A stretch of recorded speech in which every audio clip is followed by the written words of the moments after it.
अस्सलाम वालेकुम स्टूडेंट्स। जी स्टूडेंट्स, पिछले एसीसी 311 के शॉर्ट लेक्चर्स की सीरीज हमारी चल रही है। पिछले 4 लेक्चर्स में 11, 12, 13, 14 में एक ही बात एंटिटी को अंडरस्टैंड करना और उसके रिस्क की असेसमेंट करना, मटेरियल में स्टेटमेंट को फाइंड करना किस तरह से है।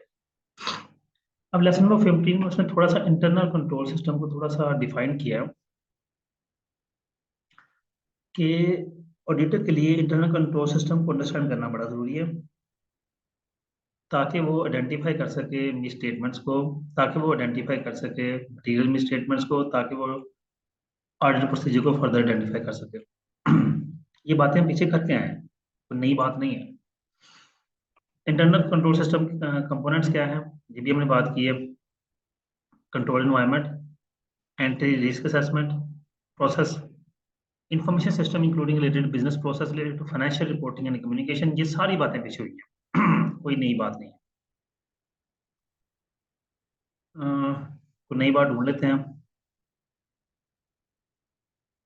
अच्छा चलें, इंफॉर्मेशन सिस्टम की बात हो रही है तो मैं इंफॉर्मेशन सिस्टम का बता दूं आपको। यहाँ पे इंफॉर्मेशन सिस्टम से मुराद आईटी है, यानी कि जो कंपनी के डेवलप सिस्टम्स हैं। अब आज के दौर में तो बहुत कम ऐसी कंपनीज है जो मैनुअल वर्क करती हैं, बहुत ही रेयर हो। 98% कंपनीज जो हैं उनके कस्टमाइज सॉफ्टवेयर हैं, या उन्होंने आउटसोर्सिंग की हुई है। कुछ कस्टमाइज सॉफ्टवेयर, सीआरएम सॉफ्टवेयर या इस तरह सॉफ्टवेयर ऑनलाइन मौजूद हैं, उन सॉफ्टवेयर को उसने अक्वायर किया हुआ है, अपने सिस्टम के मुताबिक उसको कस्टमाइज किया हुआ है, और फिर उन से पर वो अपने अकाउंट्स को, अपने अदर ट्रांजैक्शंस को, अपने कस्टमर्स को, हर चीज को उसी पर वो मेंटेन करते हैं। तो उस इंफॉर्मेशन सिस्टम की एक्सेस और उस सिस्टम इंफॉर्मेशन सिस्टम को अंडरस्टैंड करना भी ऑडिटर के लिए जरूरी है।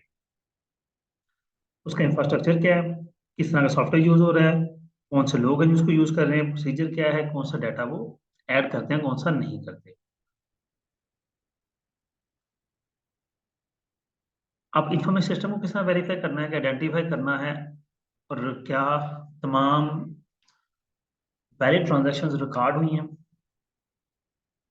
टाइमली बेसिस पर रिकॉर्ड हुई हैं, उनकी वैल्यू मेजर करनी है कि जो वैल्यू थी, जो अमाउंट थी, वो वही रिकॉर्ड हुई है, उसका टाइम पीरियड देखना है, और उनको प्रॉपरली प्रेजेंट किया गया, ये सारी बातें चेक करनी है।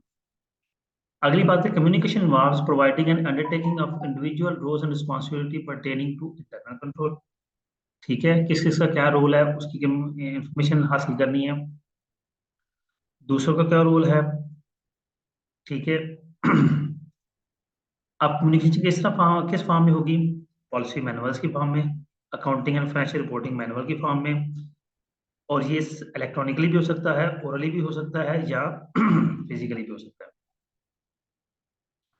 अब कंट्रोल एक्टिविटीज में क्या होगा, परफॉर्मेंस रिव्यू होगा, इंफॉर्मेशन प्रोसेसिंग होगा, physical control, segment duties, segregation of duties, duties किस तरह सेग्रीगेट की जा रही हैं, ये बातें। A variety of control are performed to check accuracy, completeness and authorization of transaction. मुख्तलिफ वैरायटी जो कंट्रोल के किस तरह एक्यूरेसी या कंप्लीटनेस या ऑथराइजेशन ऑफ ट्रांजैक्शन किस तरह होती है। Application controls, general IT controls, ये सारी चीजें।